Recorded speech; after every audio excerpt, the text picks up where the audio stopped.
আসসালামু আলাইকুম। আসসালামু আলাইকুম। আমি এখন কিশোরগঞ্জ থেকে বাজিতপুর চলে যাচ্ছি।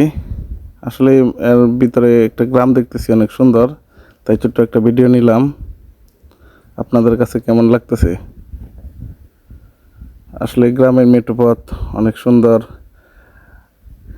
আধা কাঁচা আধা পাকা। আমরা গাড়ি দিয়ে যাচ্ছি। আপনারা দেখতেছেন কেমন লাগে গ্রামের রাস্তাটা। গ্রামের ভিতরে দিয়ে যাচ্ছি। আসলে ওই কিছুটা পাকা কিছুটা আধা পাকা আর কি, ভাঙ্গা সাঙ্গা আছে রাস্তাটা।